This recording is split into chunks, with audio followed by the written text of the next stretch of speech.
Welcome to Special Olympics, where sports mean more. I'm your host, Travis Tyke, and for the next half an hour, we're going to witness how sports can be harnessed to promote cultures of inclusion, spread awareness, and create life-changing friendships for Oregonians with intellectual disabilities. We'll learn about the mission of Special Olympics Oregon and see that mission out on the playing field as we hear stories from the athletes themselves.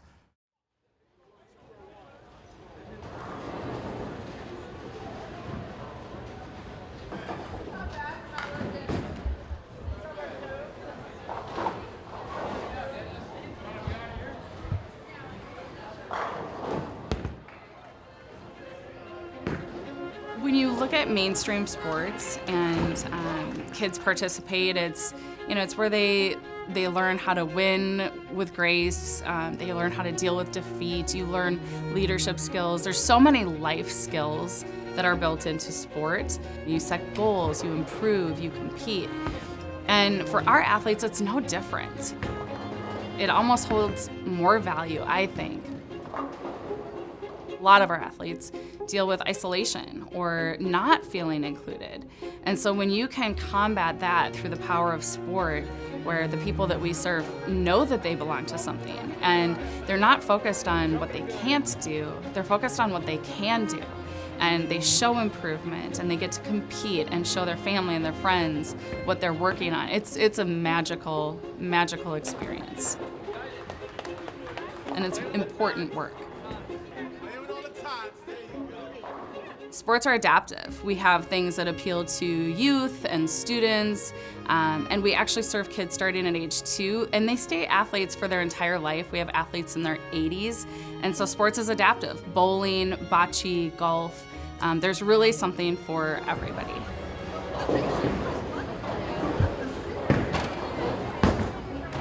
We offer 3 seasons of sport in Oregon, so we have fall, winter, and summer sports, and there's 4 sports within each season. There isn't a day where there is not a Special Olympics training, event, activity, online event, competition happening. We are every single day across the entire state of Oregon. Special Olympics means everything to me.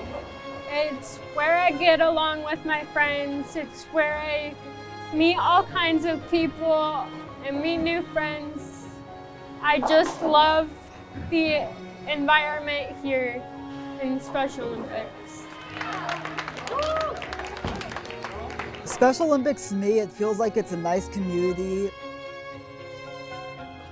of people that I can relate to. It's a sense of accomplishment, a sense of belonging, and also, I guess you could say, a sense of achievement. You get to be yourself when you're playing sports, and you get to meet new people and new friends and do different skills. It includes everybody that can't do regular sports. You don't need to have just an intellectual disability. You can be in a wheelchair, walker, anything, really. You're included no matter what.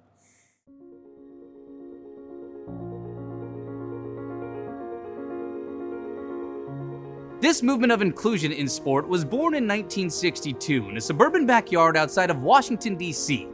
Here, Eunice Kennedy Shriver opened a summer camp for children with intellectual disabilities. Her goal was to provide them a space to grow physically and mentally through sport. The movement grew in 1968 when Shriver partnered with Anne McGlone Burke and the Chicago Park District to host the first ever Special Olympics game. This fueled the creation of the multi-sport national program we have today.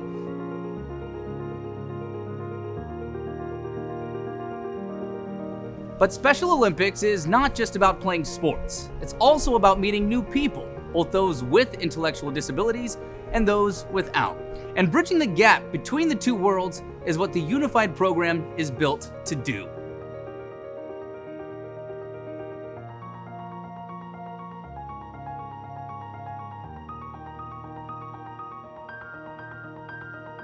when I was in school, kids with disabilities were often in different classrooms and there were physical barriers. And so it was really hard to find connection.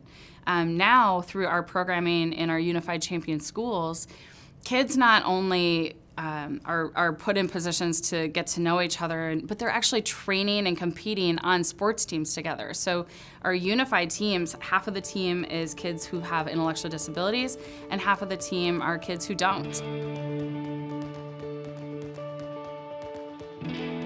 That's what inclusion really is. It's not just people volunteering to coach or to participate in the capacity of a volunteer, but it's coming alongside and playing together.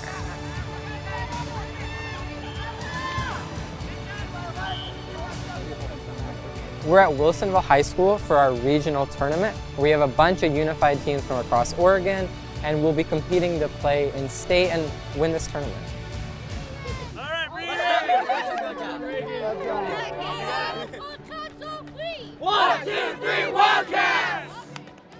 I really hadn't had much interaction with students with intellectual disabilities. This gave me the chance to really get to know them, and they're like amazing people, that I don't get to meet when I'm playing my regular high school soccer games. And so that sense of friendship beyond just the people I knew, but even more friends. I feel like everyone on this team I can really connect with. Soccer is really fun because I love hanging out with my friends who has disability like me.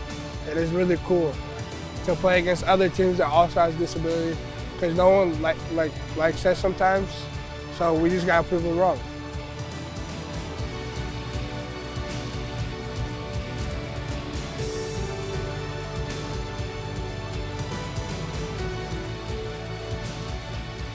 The model that we focus on the hometowns and the communities across the state. So we have 30 local programs. It's where our athletes train for 8 weeks in their sport. They compete, they work with volunteer coaches, they hone their skills, and there's always a promise of competition. So they compete in their hometowns, they compete in regional tournaments, but the big deal is state competitions. So every athlete has the hope to perform at a state competition representing their local program. On the big stage in front of family and friends, in the fall it's at Providence Park. We'll be going back to Oregon State University in the summer for Summer State Games. And those athletes then have the hope to compete representing Team Oregon at USA Games or even representing the USA at World Games. So it is a global movement and every athlete has that ability to dream really big. The sport programs that Special Olympics Oregon provides are completely free for its athletes. They rely on support from community members like you to further their mission. Help bring sport to Oregon athletes by scanning the QR code below and stick around to watch moments from Fall State Games and hear the story of how an athlete gained his voice through Special Olympics. None of Howard's achievements could prepare him for this. Yet with a heart transplant, he would continue to build his legacy. Patrice had only a few months to live. Then she received her new heart. Now she celebrates her new heartbeat with the people she loves. For anyone who needs compassionate, award-winning heart care to live the life they were born to live. The leader of cardiovascular care in Oregon, Providence. We never save just a heart. I love it here. I think the access to the outdoors in some of the most beautiful country is what makes Oregon so special. I usually spend all of my time on the weekends outside, whether that's rock climbing or skiing or I'm out on the river. The weather does intersect a lot even outside of my work life. I'm not only forecasting for myself, but my family and my friends. They've always got questions on what to expect if I'm going out to the mountain. It comes in handy to know how to forecast and be ready to have the best weekend adventure. Special Olympics Oregon is kicking off the Polar Plunge 2024 season. Polar Plunge is the chance to step out of your comfort zone and jump into an unforgettable experience that directly impacts the lives of Special Olympic Oregon athletes like Jordan. By taking the plunge, you'll help Special Olympic Oregon athletes access sports training and competition. So join us in creating meaningful health benefits and cultures of inclusion. Sign up today at plungeoregon.org. What is Watching Out for You? Expert journalism that's passed from generation to generation. We're going to prove it today. Dedication that's defined 70 years of heritage, holding our leaders accountable. It's the iconic Art Deco brick silhouette rising over the city. A familiar face, a helping hand, even an eye on the prize. Watching Out for You is cultural, street smart, and ahead of its time, generation after generation. For KOIN6, at 70 years, Watching Out for You is our mission. Welcome back. I'm Travis Tyke, your host of Special Olympics, where sports mean more. Now, every year in Oregon, volleyball and soccer teams compete regionally with the hopes of making it to the Fall State Games. Here, they get to play against teams from all across Oregon. Now, while competition is a big part of sport, it's the friendships that the athletes focus on the most.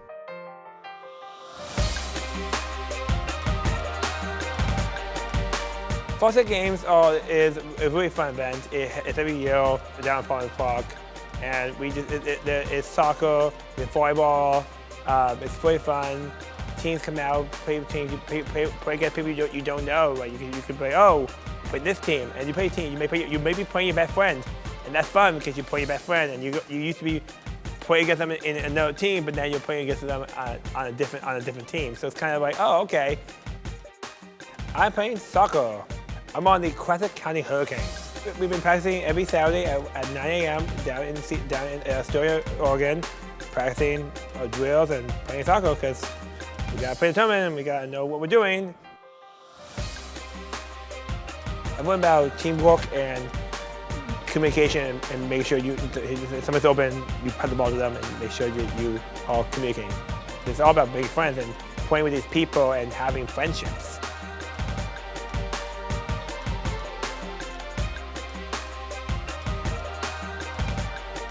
I just like to see the excitement and having fun. And just kind of really just, I say just that grit of just trying to get things done. I think it's a common goal with a lot of people. When you talk about sport, everyone has a common goal. And I think just kind of really do it in a collective setting. It's amazing to see. Accessibility is so important at every level, and sports is right there with it. You know, we have to create space for people to play. We have to create space for competition, which is part of playing. Competition means different things to different people, but at the end of the day, creating safe spaces for kids, for adults to play, to recreate, to connect with one another, to come together to try to win, and then also support each other when you lose. I've been involved in a lot of events with Special Olympics Oregon, and when you see the athletes compete, whether it's in basketball tournaments they're put on or the state games, etc., it's pretty amazing when they're given a stage to perform on, to see how they kind of rise into the moment and what it means to them. It's pretty inspiring.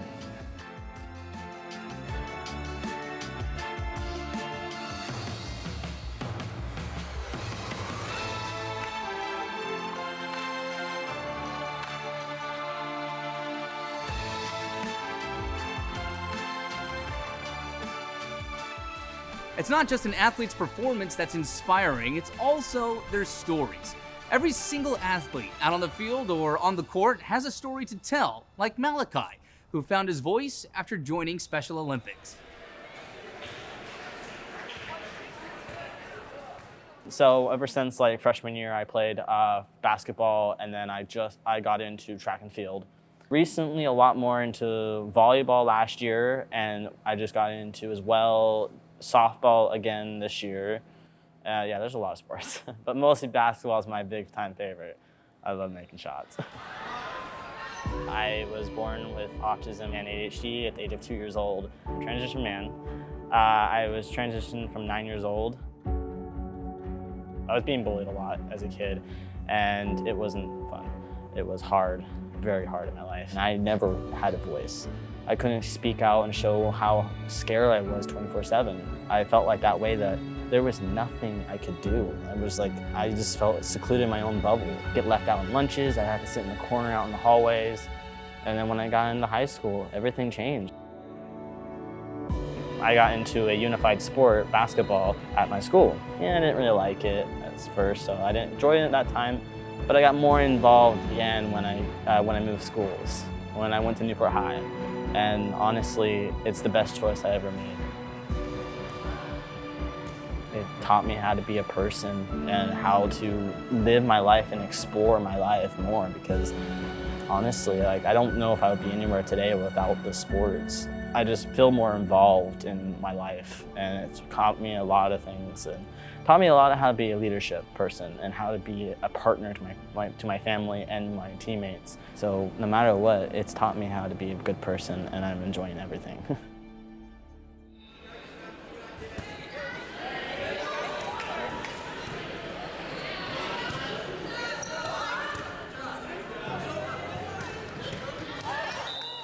When I joined Special Olympics by moving to Oregon, I didn't know what I thought I knew what I was joining.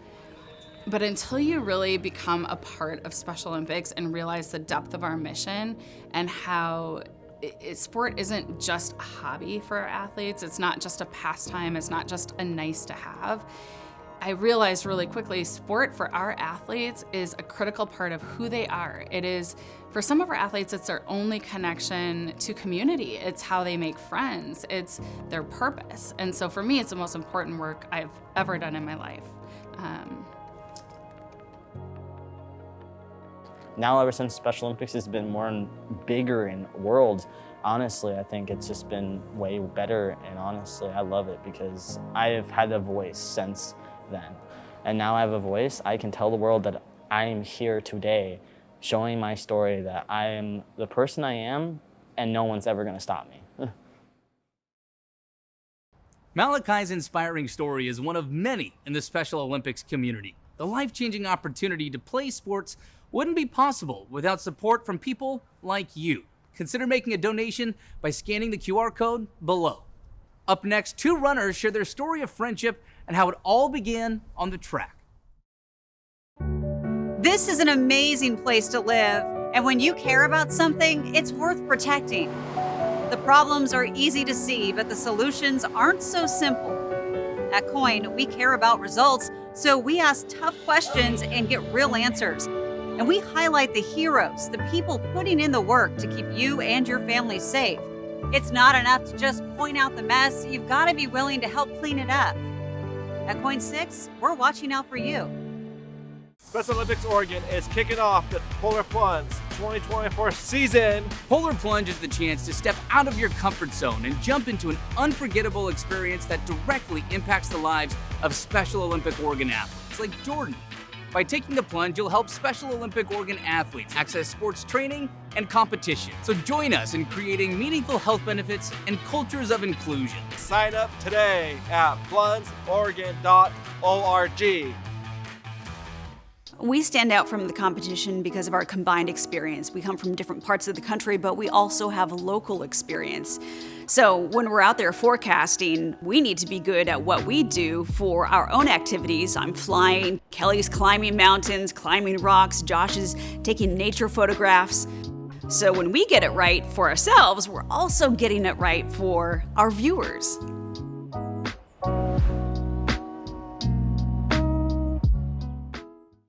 None of Howard's achievements could prepare him for this.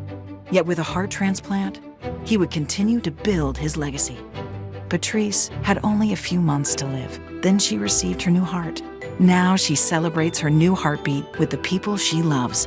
For anyone who needs compassionate, award-winning heart care to live the life they were born to live. The leader of cardiovascular care in Oregon, Providence. We never save just a heart.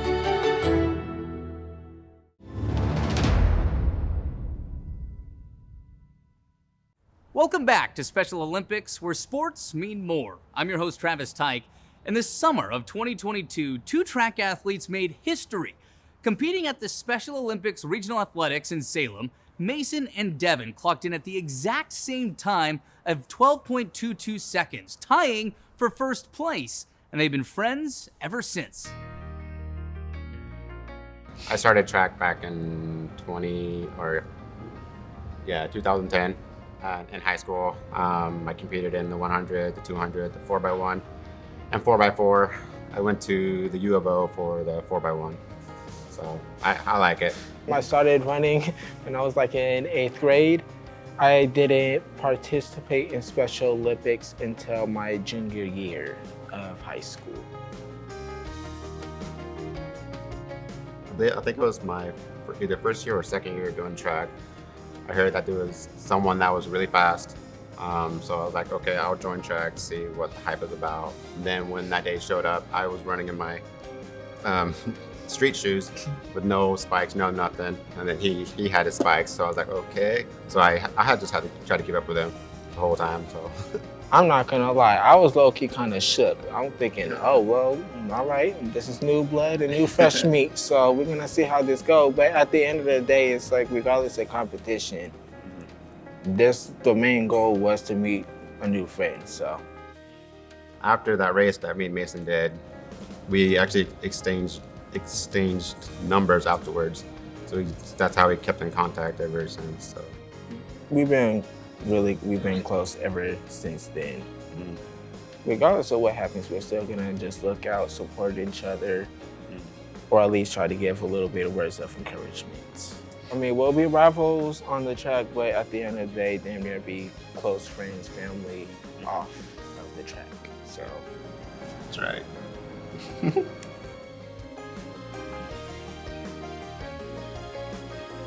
We've seen how Special Olympics encourages friendship, sportsmanship, and fitness, and now we take a look at how it promotes health outside of sports and why this is so important. Health and nutrition and fitness are a really important part of creating healthy, productive athletes on the field of play, and addressing really simple things like eyesight, hearing issues, podiatry, cardiovascular health, nutrition. There's a whole host of things that just, if it goes undiagnosed, you're not gonna be performing on the field of play. And so advocacy in healthcare is a really important part of what we do. When you think about wellness, when you belong to a group or you belong to a group of friends that you can relate to, I think it just improves your overall wellness. It is our responsibility to be a part of the community and to sponsor events like this as a nonprofit. And I can't think of a more worthy cause than Special Olympics to be a part of. Through personal experiences in my own life with friends and family, you know, that Special Olympics is a really important piece of part of their life, and it gives them, you know, a place and a sense of normalcy and the ability to compete on a field or a court or an arena, just like a professional athlete or a collegiate athlete or a high school athlete. You know, that just to be able to sit there and participate in that, witness it, support it, it's inspiring. Oh, I went to nationals twice. Once in 2006 and once in Seattle. I got 1 gold, 1 silver, and 1 bronze. It was wonderful. It was exciting. Once in a lifetime. I like Special Olympics sports because you get to practice with the teammates that you've had previously on the team and new athletes that come in. How can we amplify all the good work the Special Olympics does in our community? Because the more people that are aware, you know, the village just gets bigger. Just come out and support, and if you white, just come out and volunteer, because we can play all we want, but the volunteers help us grow the organization, grow more and more. One of the areas that we're really trying to work on is outreach and customizing outreach to diverse communities and making sure that if a family is not English speaking, are we positioning ourselves in a way that they're going to know that we are a resource for their family or their community. And so we're trying to do a better job of really packaging and repackaging what we have to best serve a really wide array of communities, rural versus urban, you know, diverse communities all over the state. So we serve a variety of people and needs, and I think it's a responsibility of ours not to just say, hey, we're here, come find us, but how do we go find the people that need us and really make sure that we're speaking to their unique needs.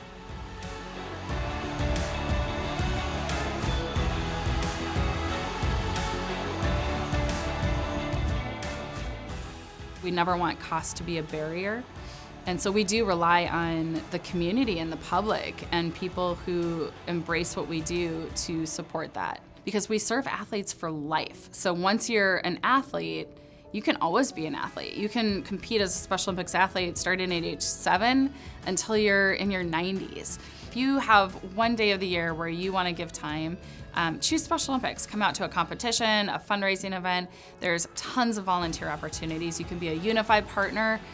You can play a sport, you can coach a sport. We'll teach you how to coach the sport. There's really fun events that we host at our fundraisers. There's a lot of ways that you can get involved.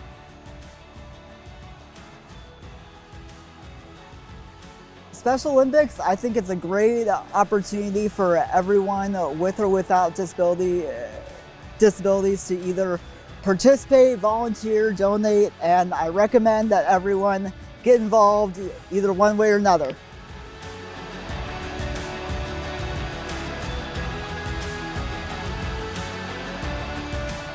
Now, as you've heard, there are many ways to get involved, and if you want to support the mission of Special Olympics in Oregon, consider making a donation. Your contribution ensures that all Oregonians with disabilities get access to sports for their entire life free of charge. And for more information on how to volunteer, visit the link below. Thanks for watching. I'm Travis Tyke.